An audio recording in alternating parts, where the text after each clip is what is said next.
বাঙালি হিসেবে আমার মনে হয় এমন কোনো বাঙালিকে পাবো না যিনি কলকাতায় অবস্থিত পশ্চিমবঙ্গ পুলিশের সিআইডি ডিপার্টমেন্টের প্রধান হেডকোয়ার্টার ভবানী ভবনের নাম না শুনে থাকবেন।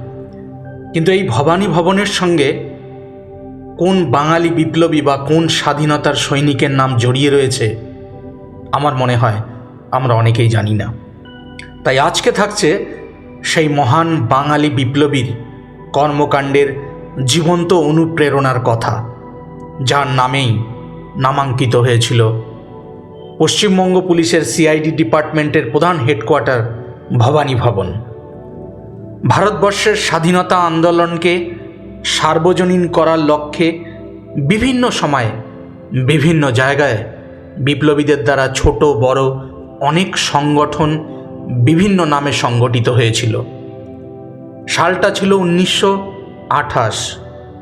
বাংলার তখন স্বাধীনতা আন্দোলনের অন্যতম মশাল হলেন নেতাজি সুভাষচন্দ্র বসু।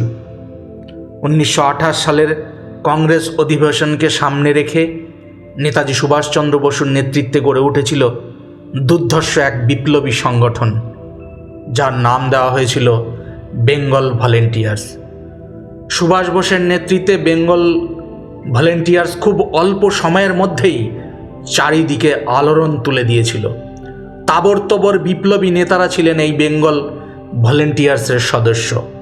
বিনয়, বাদল, দীনেশ, যতীন দাস, হেমচন্দ্র ঘোষ, উপেন্দ্র কিশোর রক্ষিত, এনাদের মতো আরও অনেক দাপুটে বিপ্লবী ছিলেন। আর বেঙ্গল ভলেন্টিয়ার্সের এমন সব দাপুটে বিপ্লবীদের দুর্ধর্ষ নেতৃত্বে এবং তাদের অত্যন্ত ক্ষুরোধার পরিকল্পনামূলক কর্মকাণ্ডে ব্রিটিশদের রাতের ঘুম রীতিমতো কেড়ে নিয়েছিল তারা। বেঙ্গল ভলেন্টিয়ার্সের এত সূক্ষ্ম গোপন কর্মকাণ্ডের ফলে ব্রিটিশরা রীতিমতো ভয় পেয়ে যায়। কিছুতেই তারা বেঙ্গল ভলেন্টিয়ার্সকে বাগে আনতে পারছিল না। বেঙ্গল ভলেন্টিয়ার্সের এতটাই বাড়বাড়ন্ত হয় যে এদেরকে দমনের জন্য ব্রিটিশ সরকারকে রাতারাতি গোপনে বৈঠক করতে হয়। অবশেষে বেঙ্গল ভলেন্টিয়ার্সকে শায়েস্তা করতে বাংলায় ডাক পড়ে ব্রিটিশ অফিসার জন এন্ডারসনের। জন এন্ডারসন তখন আয়ারল্যান্ডে তখন তিনি সেখানকার বাড়বাড়ন্ত বিপ্লবীদের ওপর দমনপীড়ন চালাতে ব্যস্ত।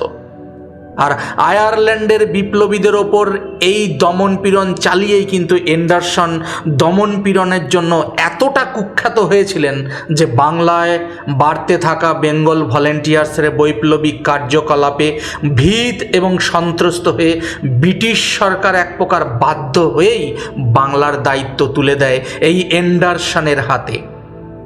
আর আয়ারল্যান্ডের মতোই বাংলাদেশে এসে অ্যান্ডারসন সেই একই রকম দমন পীড়ন নীতি চালু করে। এন্ডারসনের বাড়বাড়ন্ত বিপ্লবীরা কিছুতেই মেনে নিতে পারছিলেন না। আর এই একই সময় বেঙ্গল ভলেন্টিয়ার্সের অন্যতম নেতা জ্যোতিষ গুহ ব্রিটিশ কারাগার থেকে মুক্তি পান। মুক্তি পাওয়ার কিছুদিনের মধ্যেই অত্যাচারী এন্ডারসনকে চিরকালের মতো পৃথিবী থেকে সরিয়ে দেওয়ার জন্য বিপ্লবী জ্যোতিষ গুহের তত্ত্বাবধানে তরুণ বিপ্লবীদের নিয়ে তিনি একটা গোপন বৈঠক করেন। আর এই গোপন বৈঠকে সিদ্ধান্ত হয় যে অত্যাচারী এন্ডারসনকে উড়িয়ে দেওয়া হবে। আর এই কাজের গুরু দায়িত্ব দেওয়া হলো বেঙ্গল ভলেন্টিয়ার্সের অন্যতম 4 তরুণ বিপ্লবীদের ওপর। এই 4 জন বিপ্লবী হলেন রবিরঞ্জন ব্যানার্জি, মনোরঞ্জন ব্যানার্জি, উজ্জ্বল মজুমদার এবং আজকের আমার ভিডিওর সেই নায়ক বিপ্লবী ভবানী প্রসাদ ভট্টাচার্য, যার নামে আজ পশ্চিমবঙ্গ পুলিশের সিআইডি বিভাগের হেডকোয়ার্টারের নাম নামাঙ্কিত হয়েছে ভবানী ভবন। এই 4 জনকে একটাই নির্দেশ দেওয়া হয়, অত্যাচারী অ্যান্ডারসনকে উপযুক্ত শিক্ষা দিতে হবে। মেন ভিডিওতে যাবার আগে এখানে একটু ভবানী প্রসাদের একটু জীবন বৃত্তান্ত আপনাদের সামনে তুলে ধরছি। 1914 সালের 10ই জুন বরিশাল জেলার একটা ছোট্ট গ্রাম বাদ্রিতে তার জন্ম হয়। পিতা বসন্ত ভট্টাচার্য, মাতা দয়ামন্তী দেবী। ছোটবেলা থেকেই তিনি ছিলেন যেমন প্রতিবাদী তেমনি সাহসী, অথচ ভদ্র ও শান্ত স্বভাবের মানুষ ছিলেন তিনি নিয়ম করে শরীরচর্চা করতেন। গ্রামের কারো কোনো বিপদ আপদ হলে সবার আগে ভবানী প্রসাদ এগিয়ে আসতেন। বস্তুত তরুণ বয়সে সুভাষচন্দ্র বসুর সংস্পর্শে এসে তার সান্নিধ্যে অনুপ্রাণিত হয়ে তিনি বেঙ্গল ভলেন্টিয়ার্সে যোগদান করেছিলেন। ভারতে তখন ব্রিটিশ অত্যাচারের চরম উত্তাপ, কিন্তু বিপ্লবীরাও হাত গুটিয়ে বসেছিল না। মারের বদলে পাল্টা মার, এই নীতি নিয়ে তারাও ব্রিটিশ শাসনকে অস্থিরতার মধ্যে ফেলে দেয়। আর এই সময়ে মাস্টারদার নেতৃত্বে চট্টগ্রাম অস্ত্রাগার লুণ্ঠন ছিল ব্রিটিশদের ওপর এক চরম আঘাত, এক চরম প্রতিবাদ এবং এক চরম প্রতিরোধ।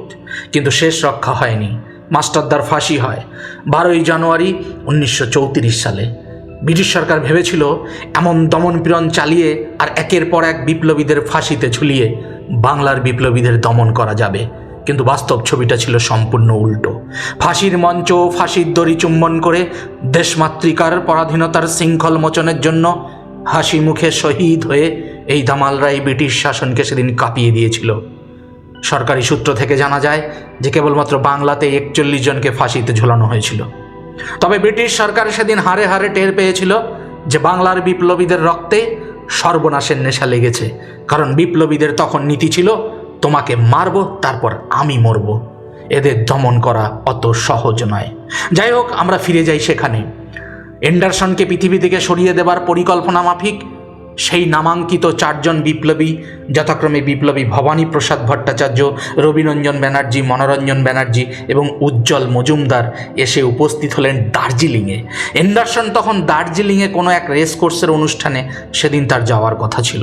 দিনটা ছিল 8ই মে 1934। পূর্ব পরিকল্পনা মতো ওই 4 জন বিপ্লবী সাহেবী পোশাকের ছদ্মবেশে 2টি দলে বিভক্ত হয়ে টিকিট কেটে সাধারণ দর্শকের আসনে গিয়ে সেই রেসকোর্সের ভেতরে গিয়ে বসলেন তারা।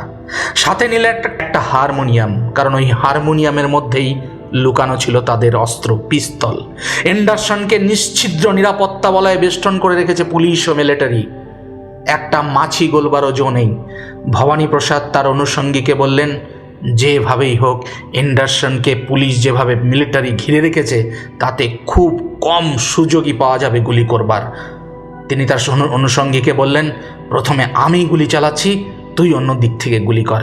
কিন্তু কিংসপোর্টকে মারতে গিয়েও ক্ষুদিরাম বসু সেই বোমা যেমন লক্ষ্যভ্রষ্ট হওয়ার মতো, আজও ভবানী প্রসাদের গুলি লক্ষ্যভ্রষ্ট হলো।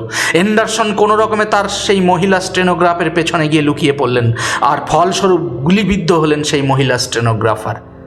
এদিকে উল্টো দিক থেকে এন্ডারসনের দেহরক্ষী বাহিনীর গুলির আঘাতে আহত হলেন ভবানী প্রসাদ।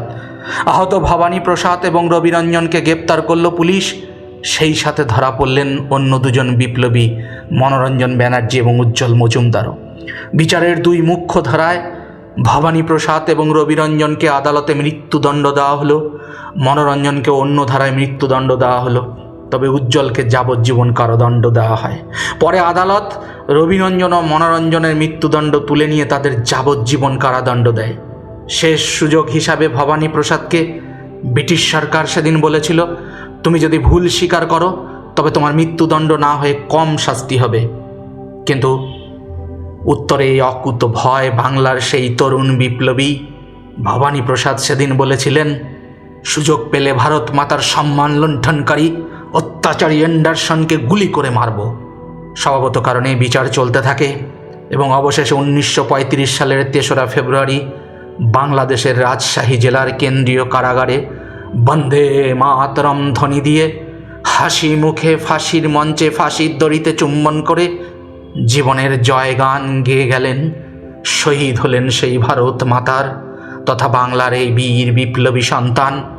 তার মৃত্যুর পর জেল কর্তৃপক্ষ যখন তার পরিবারের হাতে তুলে দিতে চাইল তার দেহ, তখন ভবানী প্রসাদের মা দয়ামন্তী দেবী ব্রিটিশকে বলেছিলেন, ভবানী প্রসাদ শুধু আমার একার সন্তান নয়, ভারত মাতার সন্তান। কাজেই ভবানী প্রসাদকে আমার হাতে ফেরত দিতে হবে না, ভারতবাসী তার সৎকার করবে। শহীদ ভবানী প্রসাদ ভট্টাচার্যের আগে অত্যাচারী এন্ডারসনের নামেই বর্তমানে যে আমাদের ভবানী ভবনের নাম ছিল এন্ডারসন হাউস। 1947 সালের দেশ স্বাধীন হওয়ার পর শহীদদের পরিবারের আবেদনে 1969 সালে এন্ডারসন হাউসের নাম পরিবর্তন করে ভবানী ভবন রাখা হয়। সত্যি আমাদের অবাক লাগে, ভারতের স্বাধীনতা আন্দোলনের এমন বড় মাপের একজন বাঙালি বীর বিপ্লবী, যার নাম ক্ষুদিরাম বসু, ভগৎ সিং, মঙ্গল পাণ্ডের মতো বিপ্লবীদের সঙ্গে একসাথে উচ্চারিত হওয়ার কথা, আজ স্বাধীনতা আন্দোলনের ইতিহাসের পাতায় তার কোনো জায়গা নেই। আমাদের স্মৃতি ও ইতিহাসের পাতার অন্তরালেই তিনি রয়ে গেলেন। তাই আজ ৭৯তম স্বাধীনতা দিবসের প্রাক্কালে দাঁড়িয়ে আমরা বিনম্র শ্রদ্ধার সাথে স্মরণ করি এই সকল স্বাধীনতা আন্দোলনের অচেনা নায়কদের। জয় হিন্দ, বন্দে মাতরম, জয় ভারত।